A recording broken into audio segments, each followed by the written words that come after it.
Magandang hapon po sa ating lahat. At kagaya ng nabanggit ni Kuya Dong, ito nga po yung huling pagkakataon na tayo'y mapakinig ng pangaral ng salita ng Diyos for this year. At I hope na tunay nga na ma-exhort pa rin tayo as we look forward dun sa darating na 2025. Sa ating pong pasimula, samahan po ninyo ako at tayo po'y manalangin. Let's pray. Aming dakilang Diyos at mabagay Ama, minsan pa, O Lord, kami ay nagsusumamo sa inyo pong trono ng awat biyaya. Hiningin namin ang inyo pong biyaya para sa aming mga kahinaan. Pagtibayan niyo at palakasin niyo po ang aming pananampalataya at aming buong pagkatao na matuon kami sa inyo pong salita. At magbigay po ito ng kalakasan, ng pag-asa at paghihimong na tunay nga magpagal sa pananampalataya. At higit sa lahat, O Lord, ang dalahin namin ay mauwi ito sa inyo pong kaluwalhatian sa lahat ng pagkakataon at para sa lahat ng tagapakinig. Ito po aming dalangin sa ngalan ni Jesus. Amen. Ayon nga po sa isang article na pinublish doon sa website ng Lifestyle Asia, nasabi niya doon na ang 2025 o yung parating na taon ay Year of the Wood Snake.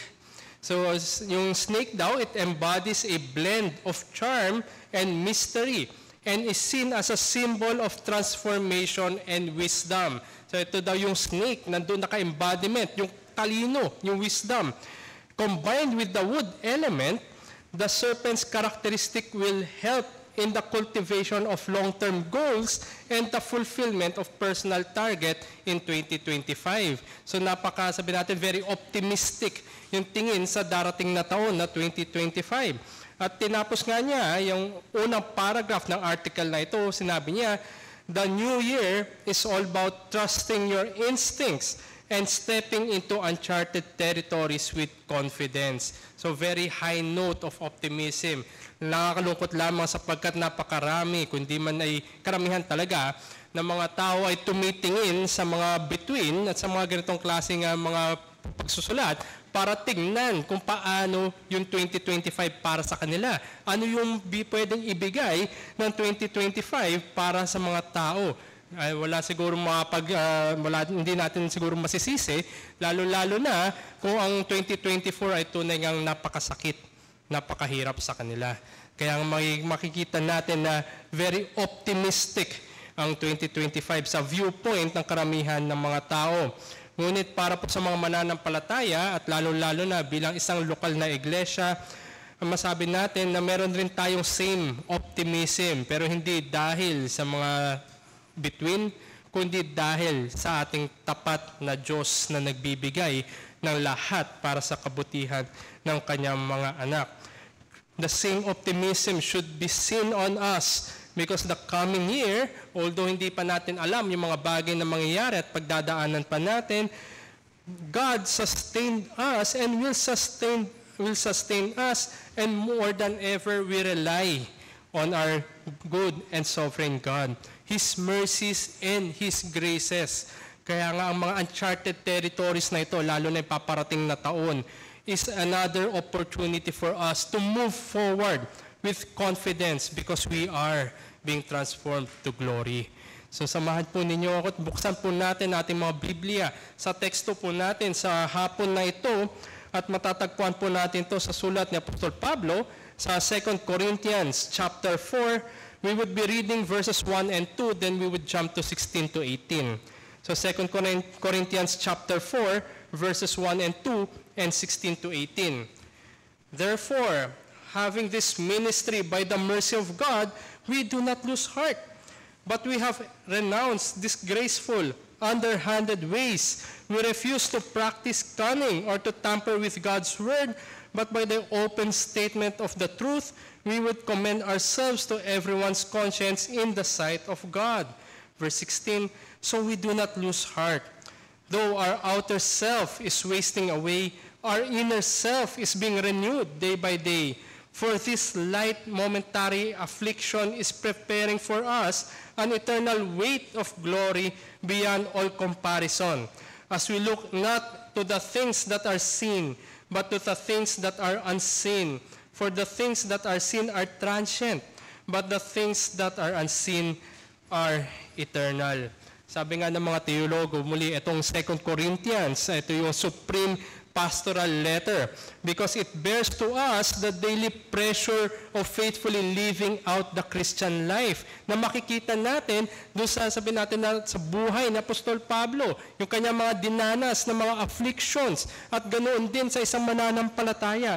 It is a call to suffering and afflictions, but in all of this, there's that comfort dahil meron tayong Diyos na mabuti. And it is filled with expressions of joy, triumph, suffering, and troubles. It is a personal letter, a manifesto of an experience of God's strength through human frailty. It is the reflection of Paul to the Christian life. At nawa ito rin yung maging totoo sa atin, na bagaman anuman yung mga pinagdadaanan natin na paghihirap, kapighatian, meron tayong aliw sapagkat ang Diyos natin ay tapat, mabuti at tunay ngang mapagbiyaya. Nung tinignan ko po yung aking mga talaan, nung 2023, last year, ay sa providensya ng Diyos, ako rin po yung nagbigay ng year-end message. At ang message ko nga po noon ay the Christian life is a resolution to press on the race to reach eternal rest in grace. Ito'y pagpapagal para ang mga mananampalataya ay umabot do sa magpawalang hanggang kapahingahan sa biyaya ng Diyos. And it is my aim this afternoon that the same substance of exhortation to press on. And kanina nga po yung mensahe ni Pastor, at salamat Pastor, I would build up from that. Nakatuwa lamang rin dahil in a way na papadali yung aking kailangang gawin. So I would build up from the message this morning in another aspect in giving thanks in all circumstances. Pagbibigay ng pasasalamat sa mga sirkumstansya ng buhay. Kaya nga ang aking mensahe na dadala-dala ko sa atin ngayon sa hapon na ito and our year-end message, although Christians look in past and present afflictions, our hope is fixed in the eternal glory so that we do not lose heart. Bagaman ang mga Kristiyano ay tumatanaw sa mga nagdaan at kasalukuyan ng mga kapighatian, ang ating pag-asa ay nakatuon sa walang hanggang kaluwalhatian na sa ganun ay hindi tayo pinanghihinaan ng loob. We do not lose heart. Most of us, if not all of us, experience many times or many types of afflictions this 2024. We endured hardships, difficult times, lost occupations, survived severe illnesses, mourned for our beloved. But even some are still experiencing ongoing battles. At bilang mga mananampalataya, we might not fully understand why such providences happen to us. But even so, we trust our God who is all-wise and loving and gives His children all things according to His will for our sanctification that leads us towards glory. Naalala ko nga po ang providensya ng Diyos, lalo-lalo na sabi ni Puritan na John Flavel, the providence of God is like Hebrew words. It can only be read backwards. Ang ibig sabihin lamang ay nauunawaan natin mga providensya ng Diyos pag ito'y lumipas na, looking back, kung bakit kailangan na mangyari ang mga ito. At ang conclusion nga, it is because God working for our good. And such that we do not lose heart. We persevere, we endure to the end, for the eternal weight of glory lies in front of us. Nasa ating harapan. Kaya tayo dapat magpagal. Lalo na sa likod ng mga kabigatan na ito, sa likod ng mga kapighatian na ito, ang tunay na mananampalataya ay nakikita niya, nakatuon ang kanyang mga mata sa magpawalang hanggang kaluwalhatian na nasa kanyang harapan. So muli, although Christians look in past and present affliction, our hope is fixed in the eternal glory so that we do not lose heart. Paano nga naman tayo hindi mapaghihinaan na loob? Napakabigat ng mga pangyayari at mga pinagdaanan natin. So dalawang bagay ang makikita natin how we do not lose heart. Firstly, God giving us this ministry sa verses 1 and 2. Binigyan tayo ng Diyos ng ministeryo. At ang ikalawa, eternal glory in the future. Yung magpawalang hanggang kaluwalhatian sa hinaharap. So on these two things, we do not lose heart. Hindi tayo mapanghihinaan ng loob. So first, tingnan natin, God giving us this ministry. Sinimula ni Apostol Pablo itong chapter 4 by using the word therefore. Ito ay isang common, masabi natin na repetitive, na word na ginagamit ng Apostol Pablo. Every time we encounter this word, therefore, ay dapat tingnan natin, pagtuunan natin kung anong kanya sinasabi. Therefore, it acts as an interpreter which connects the precious truths to the practical application. Mula sa mga indicatives, yung mga katotohanan na kanyang tinuro at pinangaral, ngayon we do. We move and we do. Because of that and for this reason, tayo ngayon ay kikilos. Paano tayo ngayon mamumuhay dahil sa mga katotohanan na inilatag sa ating harapan? So even when afflictions challenges our lives and our faith, it is a great encouragement to us because it is God who gave us this ministry. Paul never loses sight of the source of his ministry. Saan ba nanggaling? O sino yung may akda na ministeryo na ito? Nabanggit doon sa verse 1, by the mercy of God. Ayon sa habag ng Diyos. Ngunit tanungin natin, anong ministeryo ito, yung pinagkaloob sa atin? Paul reminds believers that because of the triumph in Christ, may victory.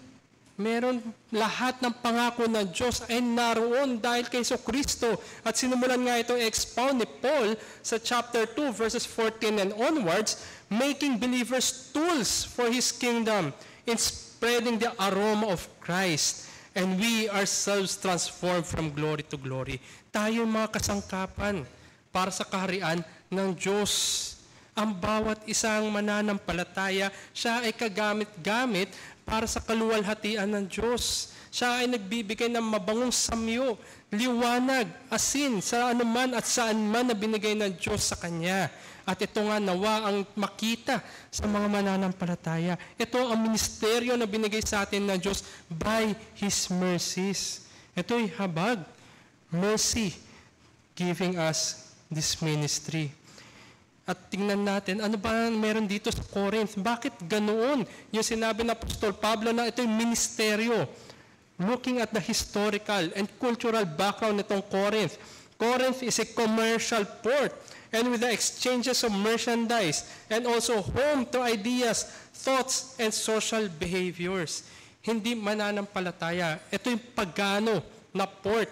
Nandoon yung exchanges ng goods, ng mga kaisipan, ng mga philosophies, at mga pagkilos, mga gawain. Unbelievers are blind to the light of the gospel, and believers are to shine that light of hope. Ito ngayon yung sinasabi ng Apostol Pablo na ministeryo ng bawat mananampalataya.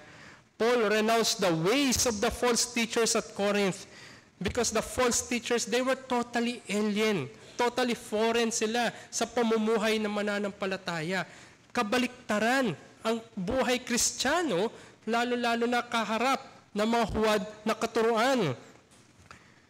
It is very opposite of the conduct of the false teachers. Christians abide in the Word of God. No Christian abides in lying. No Christian twists the Scriptures for any gain. Ito ang dapat na makita sa mananampalataya. Very well opposite of those that are in Corinth. And how do we conduct our lives like this? Sabi ni Apostol Pablo sa verse 2, nabanggit niya doon, open statement of truth. Bukas na kapahayagan ng katotohanan. It means open, public, nakikita. Hindi ito nakatago, hindi ito nakasara, kundi it is for the world to see our lives. As we speak and live out the gospel truths in bearing fruits, validating our roots, believers are being sanctified. Sa ganitong paraan, tunay nga nakikita na tayo'y naki Jesus. Kung tayo'y namumuhay sa bukas na kapahayagan ng katotohanan. Ibang-iba kumpara sa mga huwad na katuruan, huwad na mga ngaral, at mga hindi totoong Kristiyano. No tricks, no gimmicks, no manipulations, no deceit, no hidden charges, and no extra cost. Ganito ang buhay mananampalataya. Kung kaya't bakit siya bukas? Dahil ito'y nakikita, nasusukat, at nakikita na tayo nga'y tunay na kay Jesucristo. So by continually reminding ourselves first and one another about the mercies of God and committing and commending one another to live in the open statement of truth, Christians do not lose heart. Ito'y magiging sukatan kung totoo nga ba tayo ay naka Jesucristo. Pag dumating na yung mga kapighatian, ikaw ba'y mabubuhay pa rin sa buhay pananampalataya? At tayo bilang mga magkakapatid sa pananampalataya, nandoon na ating one anothering, reminding, exhorting, and encouraging one another to continue live that open statement of truth. Sa ganitong paraan ay hindi tayo mapanghihinaan ng loob. It is God who gave us this ministry. It is God who will sustain His people. And His people will live in open statement of truth for His glory. Kaya mga kapatid, alalahanin natin, meron tayong tungkulin sa bawat isa. Remember our one anothering and the very important means of grace, the communion of the saints. Meron tayong kasama. Hindi tayo dapat nag-iisa. Meron tayong kasabay na naglalakad, nagpapagal sa pananampalataya. Sa likod ng mga hamon ng kapighatian, tayo ay meron kasama at merong katuwang. At yan ang mga kapatid sa pananampalataya. Sabi nga sa Ecclesiastes chapter 4 verse 9, "Two are better than one, because they have a good reward for their toil. For if they fall, one will lift up his fellow.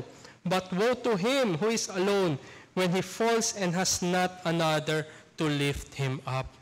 Meron tayong mga kapatid sa pananampalataya. Meron tayong mga mananampalataya na kaibigan na hindi man siguro natin kasama sa ating lokal na iglesia. Ngunit ang ating tungkulin ay naroon. We have that positive duty to remind one another about the mercies of God, to live in the light of the gospel. We have fellowship in the graces, sufferings, death, resurrection, and glory of Christ. Thus, use these gifts. Gamitin natin ang mga kaloob na ito na binigay sa atin and graces given by the Holy Spirit for each one's mutual good, both in the inward and the outward man. Kinuha nga ito nakalagay din sa ating church covenant. At ito nga rin ang mga pananalita ng ating confession sa chapter 27, paragraph 1. At ito'y pagtawag, paghihimok sa mga mananampalataya na mamuhay tayo in that open statement of truth. No matter how heavy the afflictions are, no matter how heavy the afflictions were, meron pa rin tayong tungkulin sa bawat isa. And whatever our role might be, individually and corporately, wherever we are placed to conduct ourselves, God has shown us the triumph in our Lord Jesus Christ. Kung pinakita sa atin ng Diyos ang tagumpay, ang buhay magpawalang hanggan, ang kapatawaran sa kasalanan, ang pagkakasundo sa Diyos dahil lamang sa ugnayan kay Jesucristo, ngayon pa ba ang panahon para manghina ang ating loob? Na ang ating Panginoon ay binigyan niya tayo ng mga babala. He gave us warning that truly indeed the days are evil. Ngayon pa ba tayo manghihinaan ng loob? Sabi ng Apostol Pablo, by the mercy of God, there should be no disgraceful, underhanded ways, only truthfulness in all that we do. Are we trying to be Christian to gain sympathy and favor? Tayo nga ba'y nagkukunwari lang na bilang mga mananampalataya? Are we more concerned sa mga nakakita sa atin na yung mga sumusunod tingin sa atin ay mananampalataya? Are we concerned with the likes and the views of this world? Kundi ang totoong mananampalataya ay namumuhay na bukas ang kanyang pamumuhay, bukas ang kanyang pagkilos, bukas ang kanyang mga pinaniniwalaan, at bukas ang kanyang katiyakan.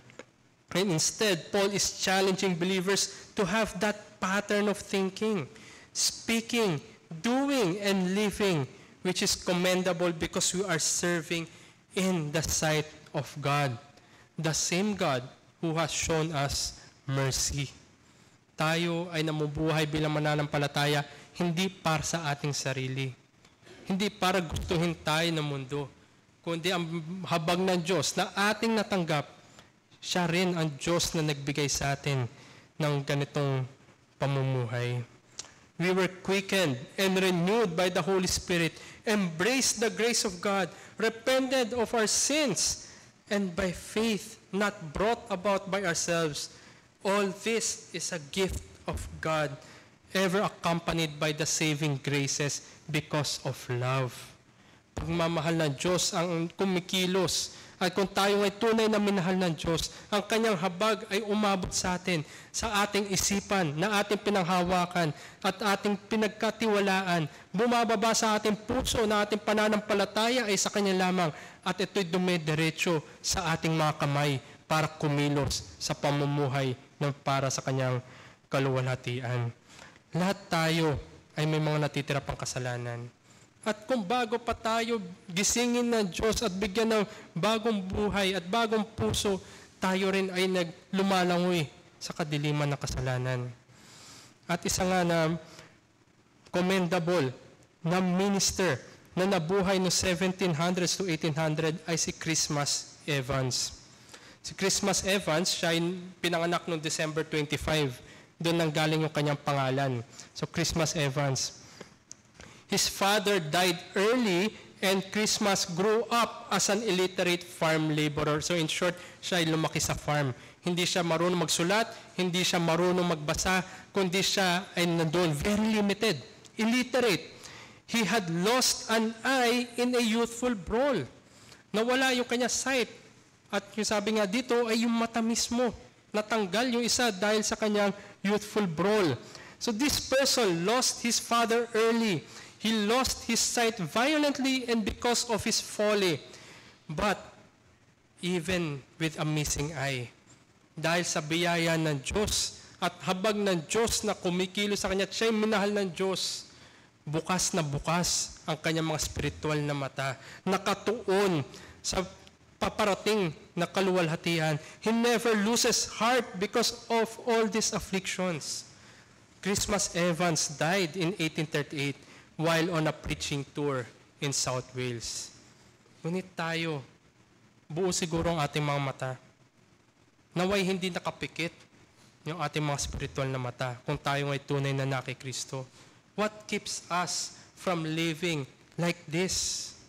What keeps us from living in the open statement of truth?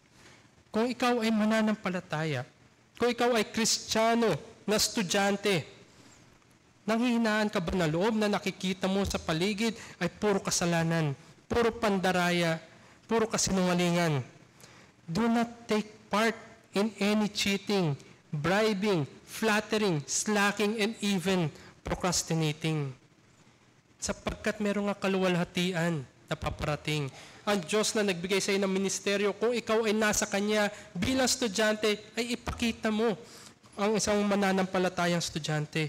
By the mercies of God, be that faithful Christian student. At kung ikaw naman ay Kristiyanong empleyado, do not lose heart in seeing sin magnified at work. Huwag ka nang dumagdag, kundi ipakita mo ang isang tunay na mananampalataya. Do not take part in any tampering na log-in, log-out mo. Lying, stealing, gossiping, or even bad-mouthing. By the mercies of God, be that faithful Christian employee. Naroon ang ministeryo, naroon ang pagpapakita ng isang tunay na mananampalataya dahil sa habag ng Diyos. Ito yung binigay sa atin. At nawa ito'y totoo sa atin, such that we do not lose heart. And whatever it is that we are facing, always preach to ourselves and to one another, there is that eternal glory to come. May paparating na magpawalang hanggang kaluwalhatian. And that is the second point na why we should not lose heart, because of the eternal glory in the future. Sa verse 16, inulit muli na Apostol Pablo, so we do not lose heart. Paul reminds the Corinthian Christians that there is every reason, nandoon na lahat ng dahilan kung bakit hindi tayo kailangan manghinaan ng loob. Paul is facing all kinds of afflictions, challenges, conflicts on the physical, emotional, and spiritual aspects. Siguro nga, mga pinagdadaanan natin ay wala pa sa kalingkingan ng mga napagdaanan ni Apostol Pablo. Ngunit ganun pa man si Apostol Pablo, pinakita niya sa atin kung paano mamuhay bilang mananampalataya sa harap ng mga kapighatian na ito.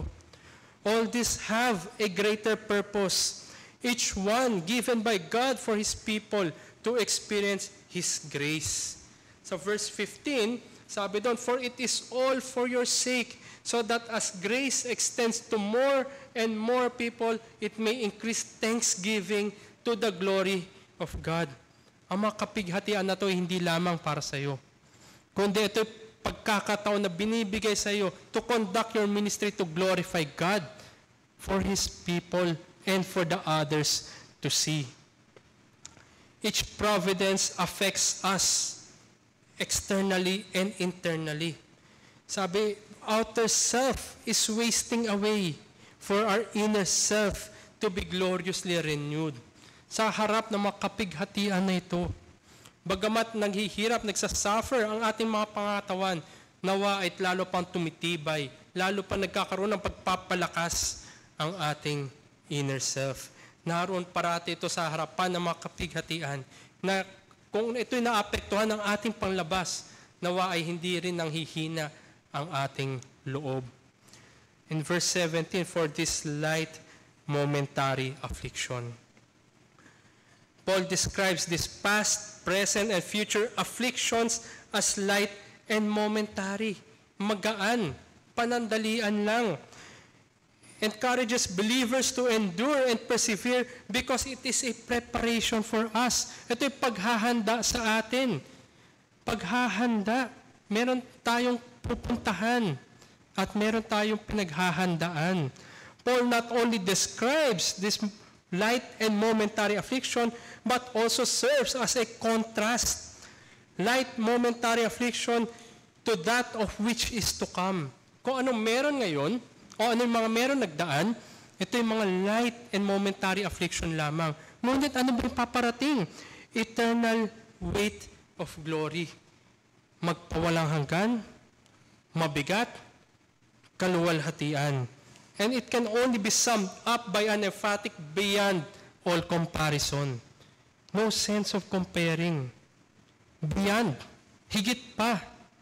Hindi masusukat.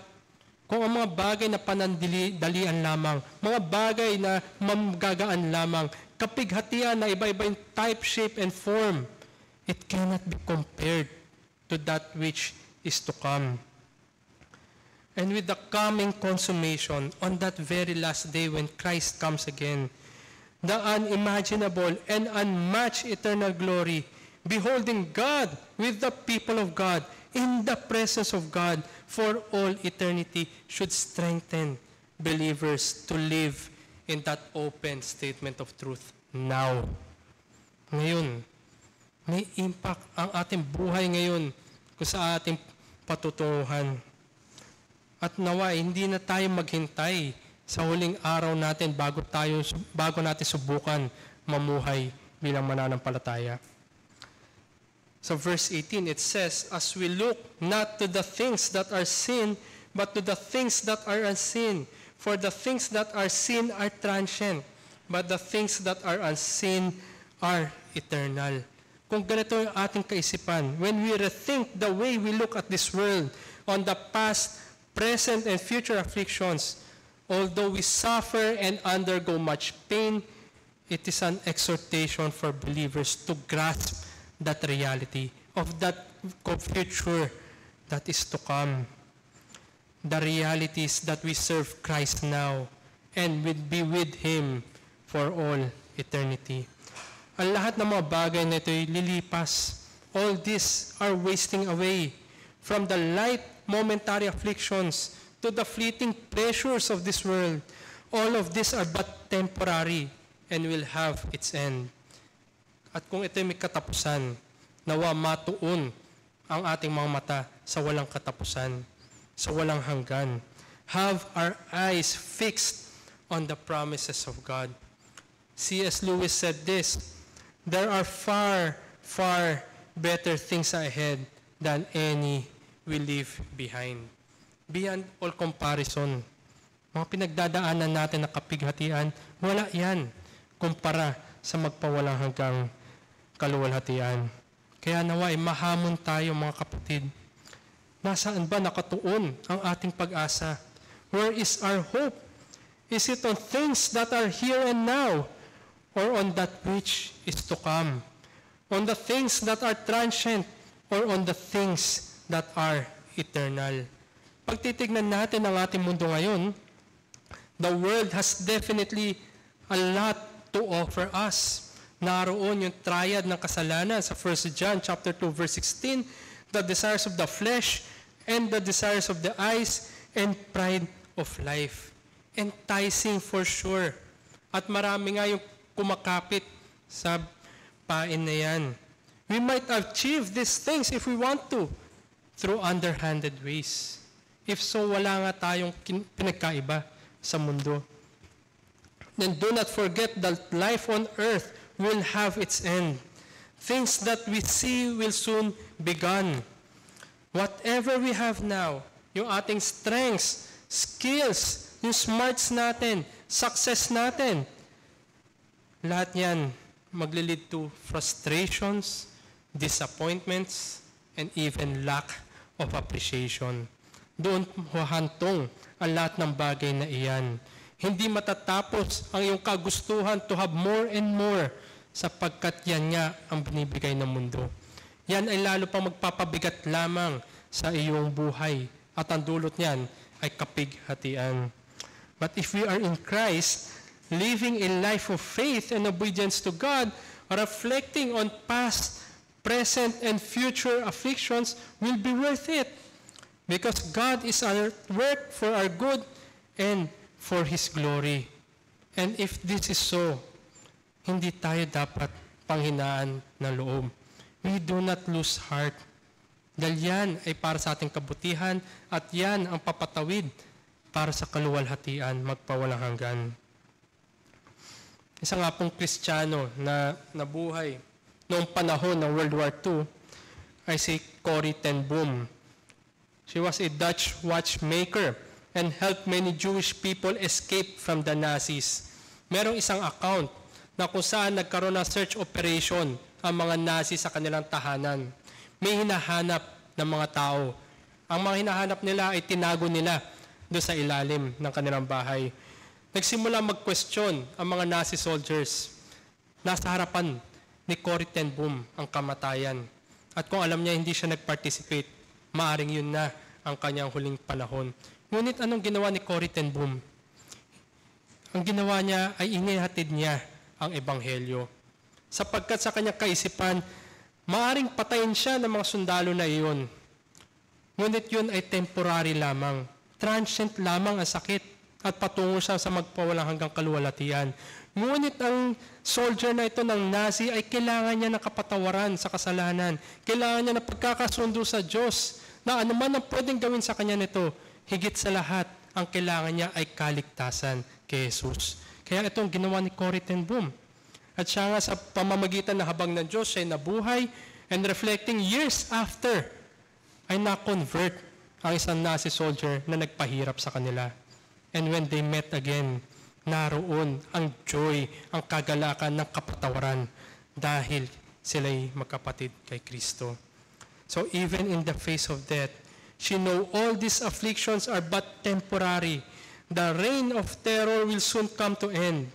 But ultimately, the soul of a sinner needs salvation. Kaya ito ang pamumuhay sa open statement of truth. Kung ano yung ating habag na natanggap, yun nawa ang ating desire na matanggap din nang wala pa kay Jesus. And reflecting on a very popular poem by C.T. Studd, nasabi niya doon sa isang mga linya, only one life, a few brief years, each with its burdens, hopes, and fears, each with its days I must fulfill, living for self or in His will. Only one life, will soon be past. Only what's done for Christ will last. Ito nga ba ang tunay na ating ginagawa, mga kapatid? Mga bagay na para kay Jesus, para sa magpawalang hanggan, sapagkat ito ang nagbibigay ng kaluwalhatian. At nagpapatotoo ito na dahil nga mga bagay na para kay Jesus sa kanyang kaluwalhatian ay magpawalang hanggan, tayo rin ay dapat hindi mapaghinaan ng kalooban. We do not lose heart. So we must warn each one about the things that snatches our eyes from the eternal hope. All these are but light and momentary. Encourage each one to fix our eyes on the eternal and not on those that waste away. Gaano man kabigat ang kaluwalhatian, ang kapighatian na ito. Maaari sabihin natin na hindi natin alam o hindi mo kasi naintindihan yung aking pinagdadaanan na ito'y tunay nga napakabigat. Kapatid, gaano man kabigat ang kapighatian na yan, alalahanin mo parati na ito'y panandalian lamang. Limited edition on a limited time only. Pagkatapos na ito'y magpawalang hanggang bigat ng kaluwalhatian sa presensya ng Diyos. A true Christian, in whenever and wherever God has placed him, will spend their lives on the things that really matters. Things that are unseen, things that are eternal, sapagkat doon siya papunta. Nawais, malamin tayo kung ito nga ba mga bagay na ito ang ating pinag-uukulan at dito nakatuon ang ating pag-asa. At kung ikaw ay mananampalataya na kay Jesus, na ikaw namumuhay sa kanyang habag at biyaya, hindi ka panghihinaan ng loob. You do not lose heart. Remember the mercy of God. Preach to our consciences who Christ is and what He has done for us. Encourage each one through our one anothering to live in that open statement of truth.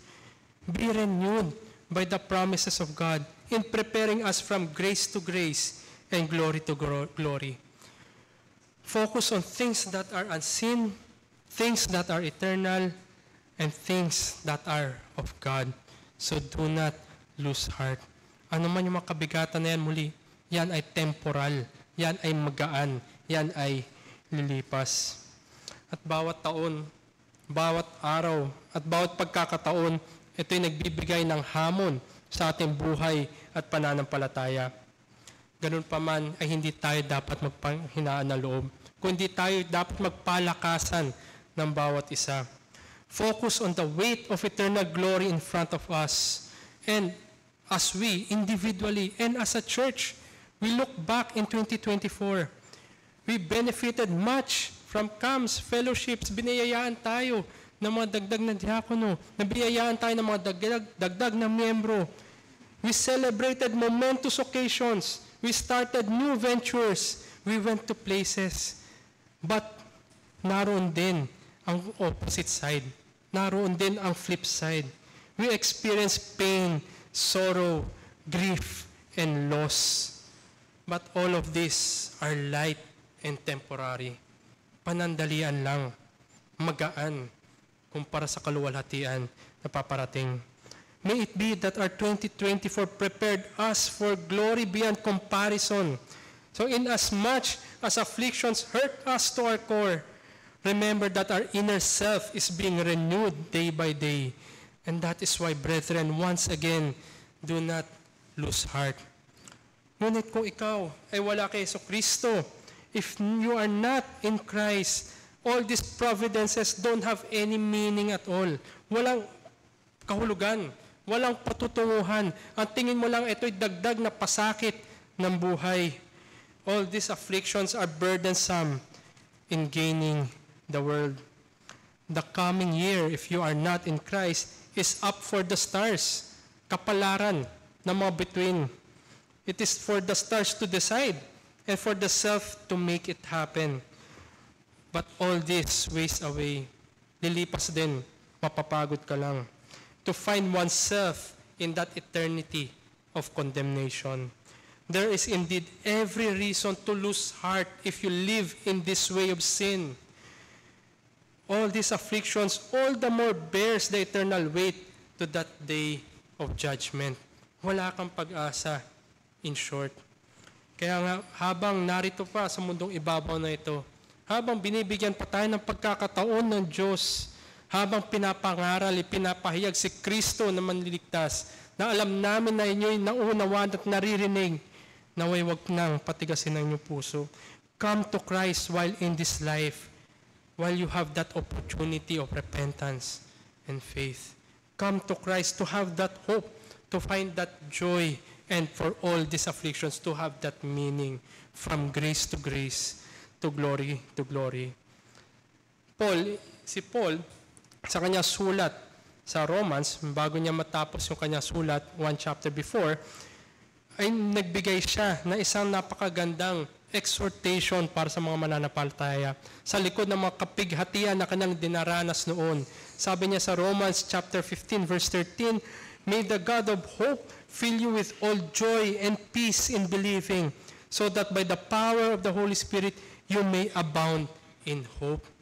At kung tayo ay tunay na mag-a-abound in hope, ay hindi tayo panghina na loob. Bagkus ang kinakaharap natin, na bagamat hindi pa natin alam kung ano ang mga bagay na ito, o ano ang mga paparating na kapighatian na ito, naroon ang katiyakan na ang lahat na ito'y paghahanda para sa magpawalang hanggang kaluwalhatian.